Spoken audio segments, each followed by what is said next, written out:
We're all there, turned up, like mad girls running around in the parking lot. Everyone's turned up. And then Kanye just comes out like, yo, what the hell's going on? I'm a crypto freak. People who say they don't have time is an excuse, you know.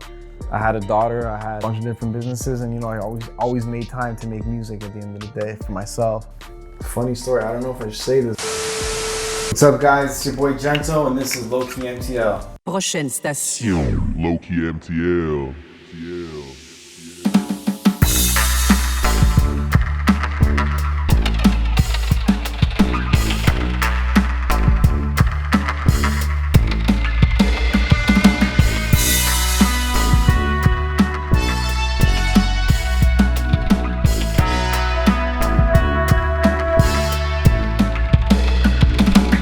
You had a bunch of different names, right? There's like Gabby, there's Gento, there's A1GENTO, and then recently I've been seeing you've been calling yourself Gento. The name changes mostly, I would say it's a branding thing.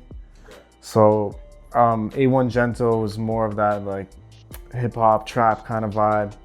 So the reason why I changed to Gento was just to have a more commercial branding package as a full.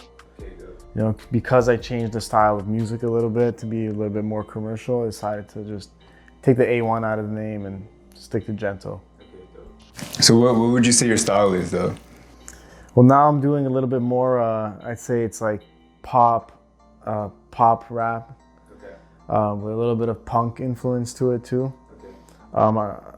As an artist, you know, we're always changing, we're always developing our sounds. So I do jump back and forth between styles, so who knows what the next project might be. But just for now, you know, I'm doing a little bit more commercial pop stuff. Sick.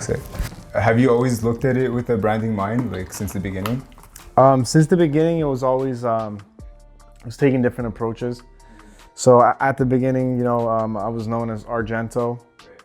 I did a lot of stuff. I toured Canada under that name. I had a song on the radio with that name. I even worked in the States under that name with some pretty big record labels. And then when I became independent afterwards, I decided, okay, no, I'm going to change my name just to leave that sort of part of my career behind and move forward with something different, something fresh. Okay. Yeah. So you were signed to a label before and then you got out of it? Well, I was never really signed to a label. I was working with a manager, and I was basically signed with my manager, who was Vito Luprano. He basically discovered and executive produced for Celine Dion for over 25 years, and he was the VP of Sony Canada. Okay, is he in Montreal? Yeah, he's a Montreal legend. Okay. So I've been working with him up until I'd say around 2018. And then we sort of parted ways, and I kept doing my music, and I wanted to do something more along the lines of more hip hop, because back then I was doing commercials, so I moved into hip hop a little bit more, and now I'm finding my way back to more commercial and sort of a blend between the two. Right, yeah, that's the thing too with music nowadays. It's very like mixed, and like people put like Post Malone, for example, he posts from so many different genres. Exactly. And I feel like that's what makes like innovating music is like the best way to go for sure. Yeah. So because as an artist, you know, I've tried every single style, every single way of rapping, every single flow, singing, not singing, straight punchlines, not. And I mean, you're testing out the waters, you see what works, and you know, yeah, that's basically what it is. Yeah, that's it. Do you have a studio of your own, or is that just because I know that you were involved with the studio and like renting out studio time for a bit? Yeah, well, I was basically the owner of Trillmont Studios. So Trillmont was around for a few years, I'd say around 4 years, until I closed it down. And the reason why I closed Trillmont was to really focus on myself as an artist. I mean, sorry to all the other Montreal talent that I was working with. Really had a lot of big names in the scene that I was recording and developing and producing for. And then I started doing my ventures in Florida and Miami. So at that time, I pretty much packed up the studio, and I brought most of it with me to Florida. And so I had my setup over there, and now that I'm back in Canada, I brought my setup back.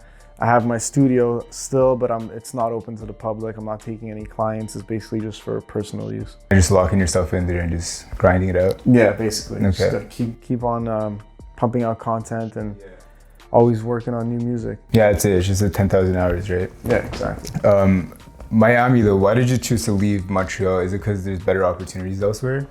Definitely, yeah. Montreal being dominantly a French-speaking territory, I feel personally that a lot of the artists that are successful in Montreal are French because there's a wider variety of people listening to French music here, and most of the platforms are French. Radio stations are French, So the mainstream ones, yeah. Except for a couple mainstream ones, and so Florida, there's just a lot more in terms of studio. Production, producers, beats, influencers, celebrities, people to link up with.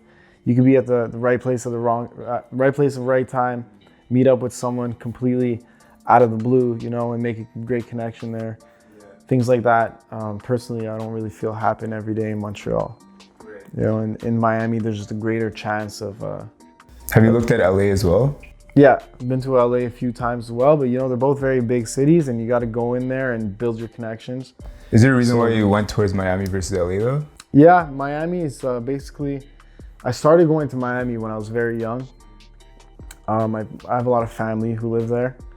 So when I was working with some of the labels in Miami, when I started going there when I was around 17 years old, everything was close by. You know, I had my relatives that lived like 10 minutes away from the studio. So, you know, and this studio is the Hit Factory. It's one of the most renowned studios where Hotel California was recorded there, and most of Michael Jackson, all the heavy players recorded out of. But you're already going to the studio when you're that young. Like you already have access to it. Yeah, well, I was under management with Vito, so he was getting the studio time, and we were also doing some work with Cash Money, and that was basically their home studio. That's where Birdman has his studio, and Lil Wayne has his studio there as well. So we were doing sessions there, and you know, everything was just close together. I had family who lived 10 minutes away, so I never had to stay in a hotel or anything. I would just stay with my relatives. And so yeah, that makes sense, because especially if you're growing up, you're technically growing up in Miami as well, right? So so you're more comfortable there. I did all my school in Montreal, and up until, you know, I'd say like my second year of college in CJET. At Abbott, yeah. Those are the days where you'd pull up with your laptop and start just exactly. freestyling, huh? Yeah, just freestyling at Casgrain. You know, everyone would be smoking weed and shit between classes. We'd have our little freestyle circles. So right up until then, after that's when I started really working with Vito, and we started traveling to Florida more and more. But even before that, like I was going like, I'd say twice a year to Florida to see my family, and you know, I had my little group of friends there. You know, I had my plugs there too and whatever. So I would get to Florida and I'd be comfortable. And then the fact that when I started working with these labels, everything was so close together, and I was already familiar with the environment. It made it a lot more comfortable. And then I actually decided to stay in Florida for 6 months out of the year. So that was right after like Abbott times? Yeah, so then I started staying 6 months out of the year in Florida. Just to focus on music? Just to grind it out, you know, and then I got a kid. So I started coming back, going back and forth.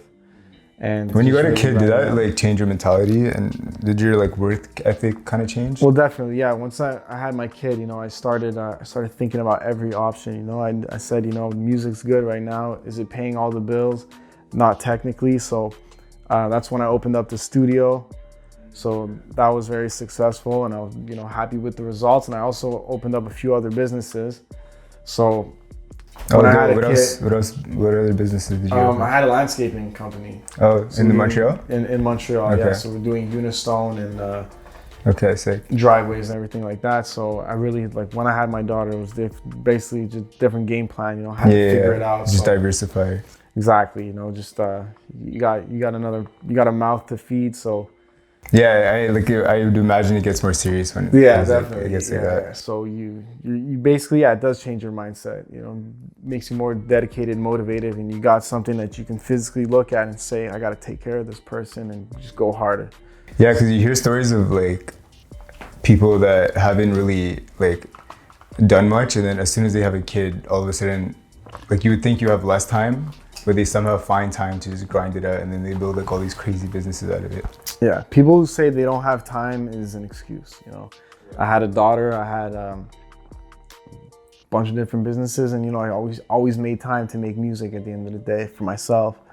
I always made time to put in an extra grind, find a different side hustle, always just stay proactive, and always keep a positive mind too. That's what's going to drive you forward. If you're always negative, you're going to bring that negative vibe to you. Yeah, right. Your colleagues are going to feel it, people are going to feel your negativity, and that's the last thing you want. You want to spread positivity, you want to motivate people, and so having a kid definitely motivates you to put your pedal on the gas and just kick it. Yeah. What is it about Miami or like LA, for example, would you bring to Montreal, and like you think the creative space in Montreal needs right now? Definitely engineers. Okay. Engineers. That's one thing I forgot to mention before, is that Miami and LA and all these places, they're home to the best engineers in the world. And I think that Montreal does have some good engineers, but nothing at the industry level, I don't think. That's true. Last night I was actually on a Clubhouse call, and this dude from Toronto, he's looking for engineers, and he's like asking if there's any in Montreal. It seems like in Canada in general. Like I feel like in Toronto there'd be more though, right? Yeah. I mean, in Toronto you have all these big players that are working with the big names like Drake and The Weeknd. So yeah, but that's the thing. They're Drake, very exclusive. Yeah. Drake created that whole scene though, right? I feel like prior to Drake, it was probably the same as Montreal. Yeah. Even when I was running the studio and I was engineering, I always felt that, for someone to really get on top of the mix and master it properly, I would always send it out to the States, so I would have somebody else just overlook the whole mix and put the final touches on it, because you can never get that industry sound unless you really know what you're doing. So yeah, definitely engineer is something I feel like Montreal's and I noticed a lot of artists here too, they dabble a lot in engineering their own music, because that's probably one of the reasons, because there's not a lot here. Yeah, especially with COVID, everyone brought their studio into their bedrooms type thing, so everyone's trying to engineer, and you could pay an engineer or PayPal or something like that, and they'll mix your songs. You send them the stems, and that's something I would suggest to a lot of these artists that are recording from their homes, is find a reliable, good producer, engineer that you like, that you trust, you like his sound. When you play his music in your car, it's exactly how you want it. And send him your stems, let him mix your stuff. Do you do that? Do you listen to it on your phone and in your car? Yeah, I listen to it on studio monitors, in my car, off my phone, headphones, and then I even got these shitty stereo. But definitely, you got that one engineer that's just gonna make that shit sound good on everything. On everything, right? Yeah. So when you're in Miami, I guess you're networking a lot. What's the best form of networking in Miami? Do you have to go to clubs and pop? Because I know Miami has this whole flex culture. Yeah. So I don't know if that has anything to do with people getting your attention, or you getting attention, for networking. Thing is, clubbing is definitely not the best place to network, I don't find. Because you're in and out there so fast, plus most of the time you're drinking, and everything's just happening so quick. And yeah, people are just popping bottles and it gets crazy. So after the clubs, you get back to the studio, because studios, they're highly active, and there's people there 24/7.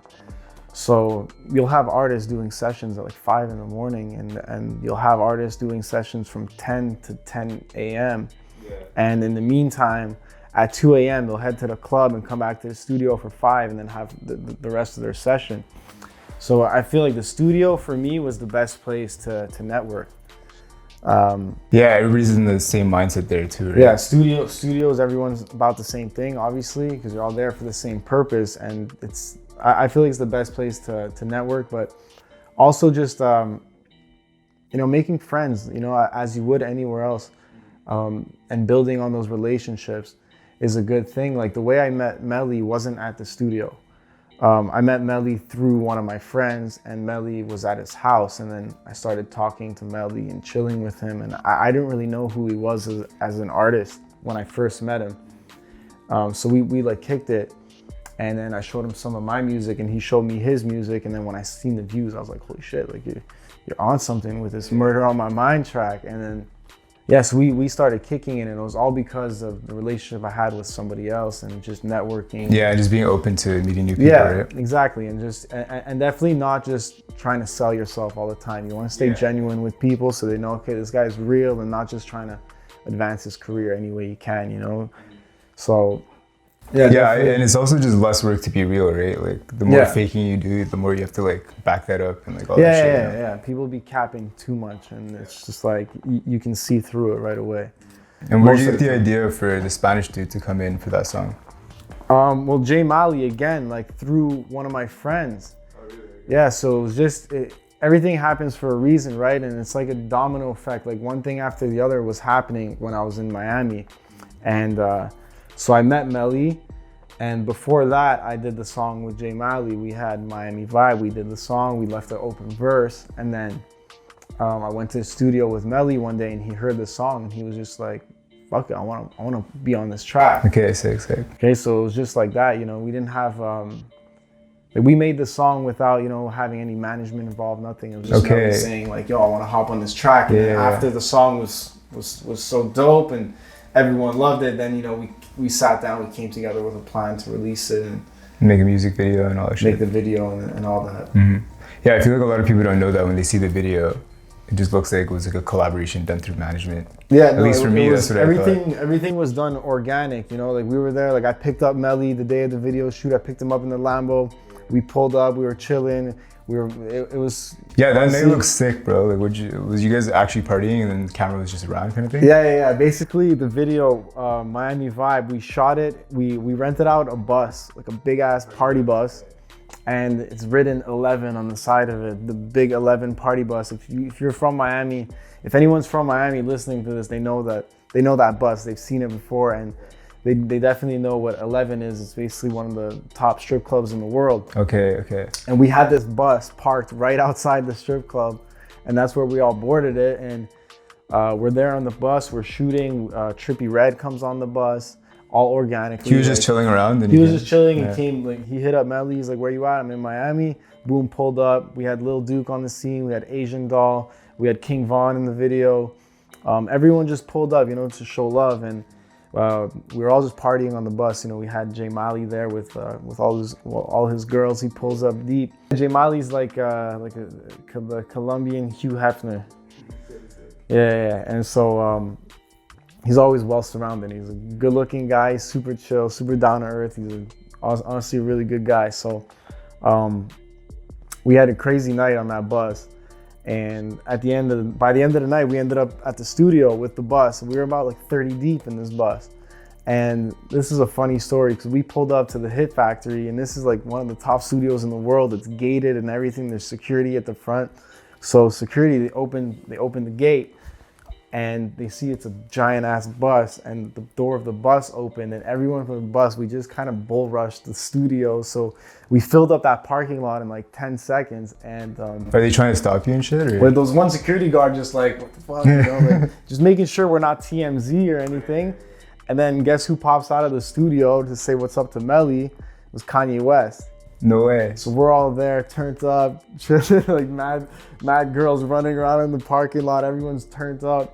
And then Kanye just comes out like, "Yo, what the hell's going on?" So that was cool. I met Kanye that night, and that was the night. Is Kanye always like high energy and like just like so many ideas going through his head at all times, kind of thing? Well, I didn't really get the chance to chill with him. It was a really brief, like, "Yo, what's up, Kanye?" And but he seemed like super chill, like super humble, like anyone else, you know, like just down to earth, you know, in the studio, ready to work. And that was the night that Melly recorded Mixed Personalities. That's what happens sometimes, right? Like sometimes it just happens organically, like you said, and those always end up being like the bangers. Those are the best songs. The best songs are the ones you don't think about. You're vibing, you just hop in the booth, hear a crazy beat, boom, freestyle, half the track, and then you're just there like going back, making sure everything's solid. Those are the best tracks. And then Melly's honestly one of the most talented artists I've ever seen in action in the studio. So effortless, it's like a breeze, bam, goes in, wow. And then you catch the vibe with him. You're just like, okay, ooh. And then, you know, magic happens so freely like that. I saw he did like a live set for a YouTube channel. I don't remember what they're called, but he's just like singing live, but he just seems like he's so passionate in his song. Yeah, he's something else, honestly. Yeah. Do you think he got framed for the shit, or? I don't know. Because you've like hung out with him, so you know what kind of person he is. Yeah, right? knowing the guy. I mean, I can't really speak on this too much because like, you know, I've hung out with Melly like I'd say like around 10 times, you know, so I don't know him to that extent either. But you know, like every time I was with him, super chill, super fun. You know, we were on boats together. We after Rolling Loud in LA, we were at an after party together in the craziest house I've ever seen. We were partying. There was literally a club in the house, in this like ginormous glass house sitting on the top of the hill. Whose house? LA. Just some random house? It was these promoters. Okay. They had the house and they're actually from Miami. So they had the house there and it was insane. And you know, like every time that I chill with Melly, it's just something lit was happening. We were in LA as a party, this, that. We were just vibing all the time.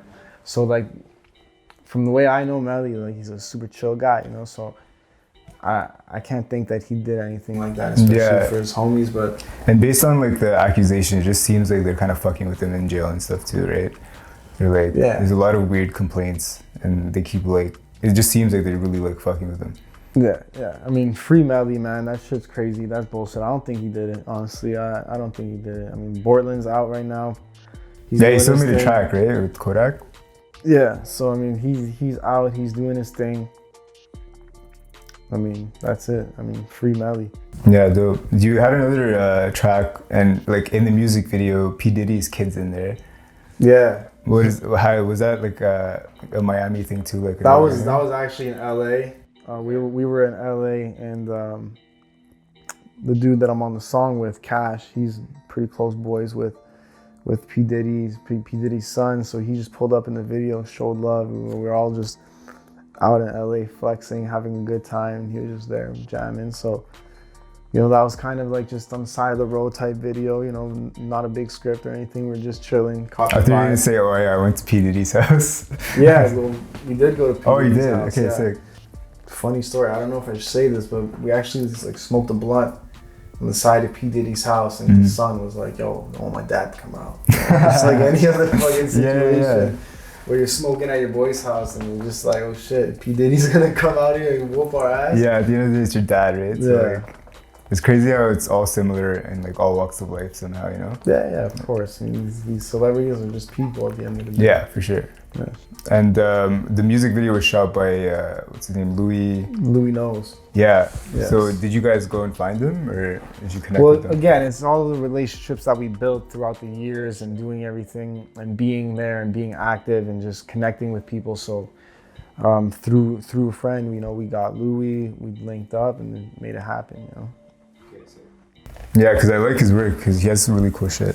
Yeah, he's dope with the visuals. Because like I feel like a lot of people talk about Cole Burnett, but like people like Louis and stuff are not really talking. Yeah, Louis is definitely more slept on than Cole Bennett, but Louis' time's coming for sure. For sure, he's opened up his studio in LA too now, so his time is coming definitely. When did you know, like, because you knew at a really young age that music is what you wanted to do, right? Like, how did that happen? Like, how did you just know? Especially in a time where like Montreal wasn't really known for artists.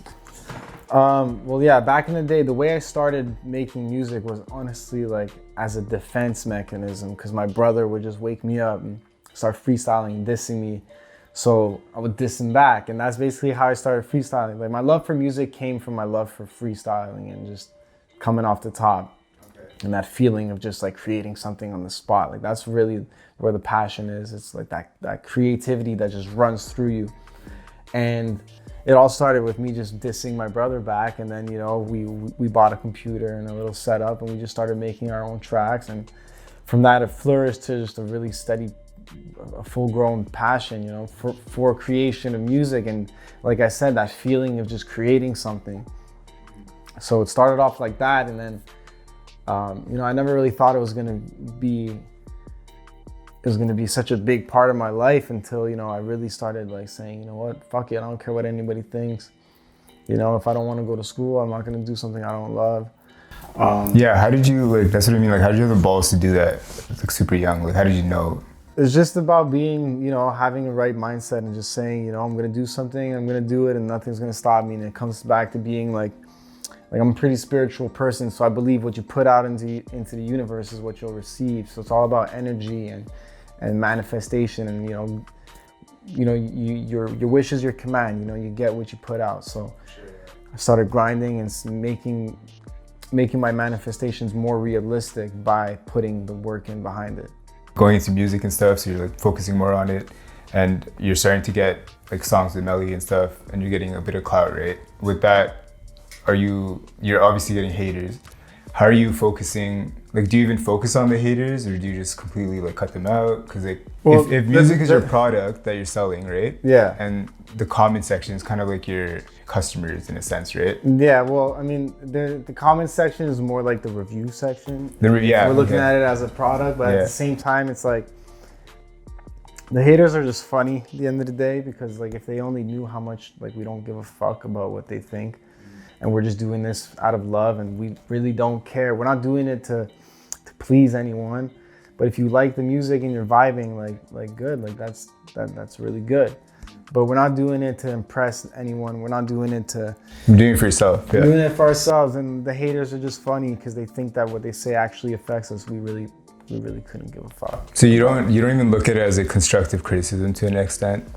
Well, which is kind of hard, I guess. It's like you look at it and you take everything with a grain of salt, honestly, and you laugh at it too. You know, you can't let that shit get to you. People are gonna hate on you regardless. As soon as somebody sees that you're in a position where they would like to be in, or you know, something that's out of reach for some people, you know, they're gonna hate. They're gonna be jealous. They're gonna want to say shit, and you just gotta, you know, take it with a grain of salt, or don't even take it at all, and just move forward and not even pay attention. Cause most of the time they're just trying to get attention anyways. They just want you to react, right? Exactly. And that's what they're looking for, a reaction. Why are you gonna give them a reaction to something negative? Yeah, because that was one of the things I noticed too, because like for some reason I'm like, oh, there's like an artist coming out of Montreal. Like, instead of the support, for some reason there's so much hate. And like, for me, like I was just like, okay, that's dumb, you know. Like, and it's sick that you don't care. Like that's the way to do it. That's it. We don't care, and we turn the page and we move forward. That's it. I mean, and it's been working. Yeah, it's been working out for you. We just don't care. We're not gonna focus on people trying to bring us down, because then fuck, we're giving them what they want, and that was never part of the plan. We're gonna aim for the top, you know, shoot for the stars. If we miss, we hit the moon. You know? And like you said, it's energy. Like, you don't want to put energy there. Yeah, we don't give anybody that energy. For marketing wise, like, do you guys have a team for that, or are you guys doing it yourself? We're doing everything independently now. Yeah, everything independently. So we're just pushing, you know. We're pushing. We just dropped the project on March 12th, so it's about like 11 days ago.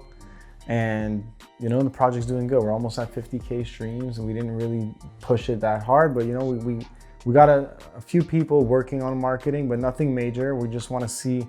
Right now we're deciding, we're checking our stats to see which song is performing the best, so then we can do a video. And then once we have our video, that's where we're gonna put the real budget behind and push it and put it on these major platforms, because everyone, you know, appreciates a visual. Yeah, for sure. The song, right? So, yeah, it's crazy how like a song could just change in your head from watching it versus listening to it. Yeah, because everybody nowadays, artists are saying, you know, it's better to drop singles, and I turned around and I said, no, I'm gonna drop an EP. I'm gonna drop an EP, and the single that performs the best, I'll see it that people are liking it more, so then I'll put in the budget to make the video and to promote that one song as a single instead of the whole project. But that one song is gonna be the one in the spotlight, and we'll be able to push it and market it accordingly. When you're releasing an EP, are you trying to tell a story in the whole thing, or is it separate? It depends. Like sometimes, yeah, but this is my first EP that I put out since I was under the name A1GENTO, and I dropped an EP with Cash Money back in the day, and now this is the first EP that I dropped, and it's a very particular style. A1GENTO, the EP on Spotify, everywhere. You can go get that. There is kind of like a theme. Is it a COVID project? Like, did you do the whole EP during? Well, honestly, this whole EP, I did it. It was the month of December, towards the end of 2020. Okay.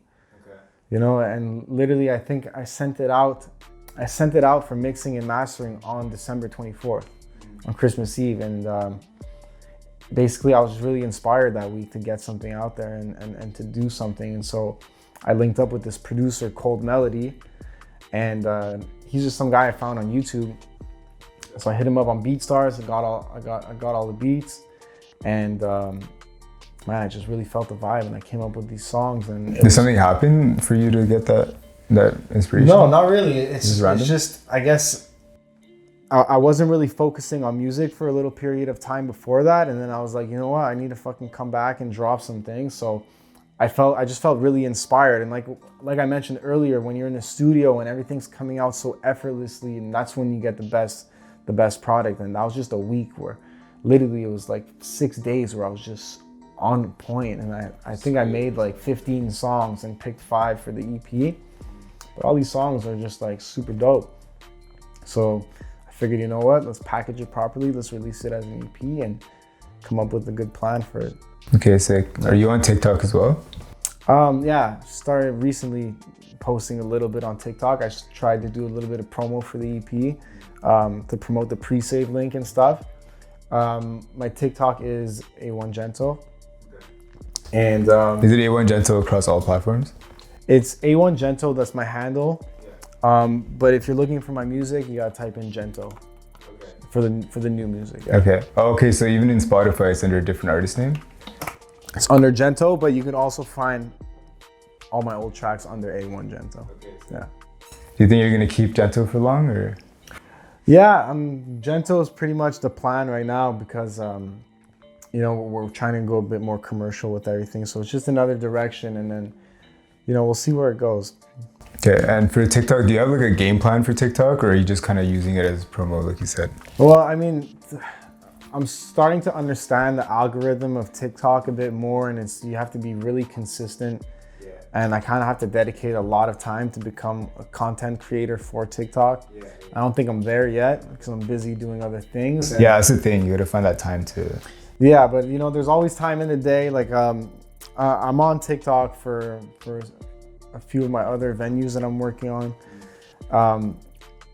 And it's working, but it's very time consuming, I feel. Because you got to be creative with like what you're gonna put out. You got to maybe do like some kind of skit or whatever. Yeah, and you know, like the other stuff I'm doing is very informative and educational, and it's talking about like cryptocurrency and stuff like that. Yeah? So I've been doing TikToks for that, and it's slowly picking up, but it's a lot of content preparation. And are you big in crypto? Yeah, I'm a crypto freak. Yeah? Yeah. What's your like main coins? Bitcoin, Ethereum. Just Bitcoin, Ethereum. Have you looked at altcoins as well? Yeah. BSV. That's a Satoshi Vision coin. There's a few other ones, but mainly I'm a huge Bitcoin head. Have you been for a while, or was this recent? Yeah, I mean, I got into crypto, I'd say, not a while. I wasn't like the lucky first, you know, that had Bitcoin when it was worth like $100. Yeah. But I would say for the past like 3 years, I've been. Okay, yeah. So like 2017, like that big boom, like in 2017 type of shit. Yeah. What are your thoughts on NFTs? Or would you ever do NFT stuff? Well, NFTs is basically, NFTs. Since we're talking about it, I'm actually working with Satoshi Vision. It's a Montreal-based company, and we're basically starting our own NFT marketplace. Sick. That's launching everywhere April 6th, and we have some big players, celebrities and influencers, high caliber, high profile people that are backing this release and this launch for this marketplace. I can't really state any names yet, but there's some serious players, and it's going to be huge. So are you going to allow like kind of like eBay kind of thing where like anybody could put up their artwork? Well, yeah. So basically you'll be able to mint your own artwork, but the goal is that it gives a platform for artists to easily connect with celebrities and influencers to curate specific drops for them. Like a Fiverr type thing? Kind of in the principle where people could connect and work together.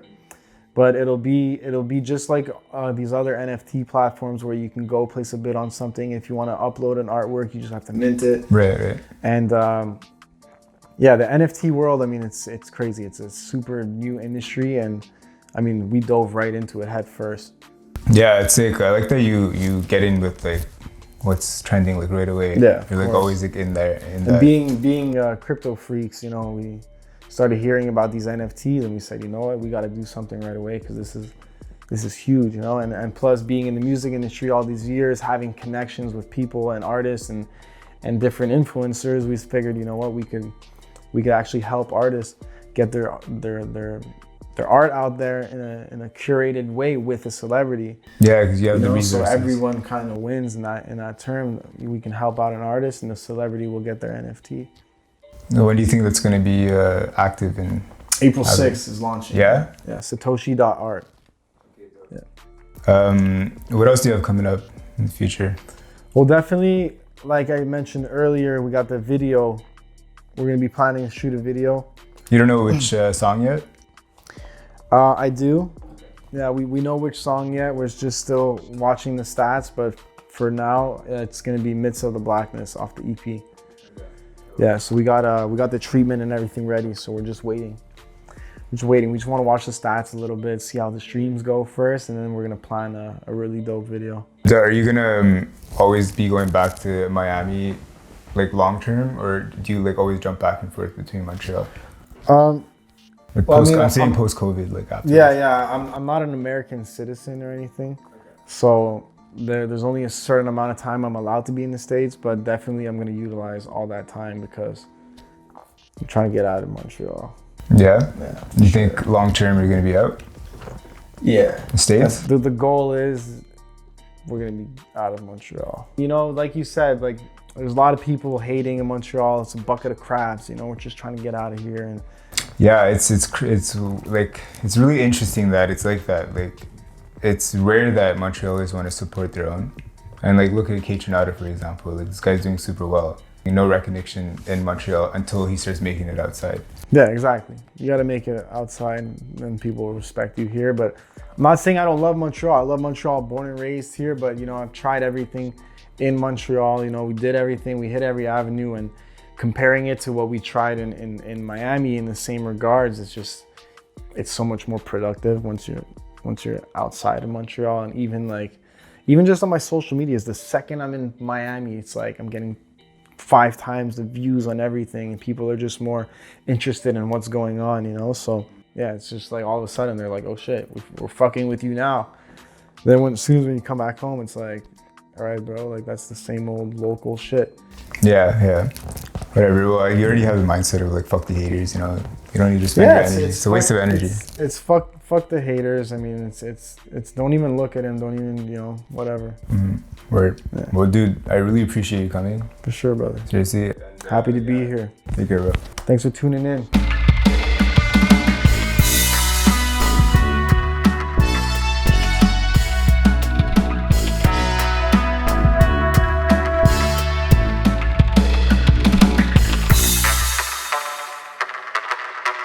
Yeah, hell yeah. Think we got some good shit there?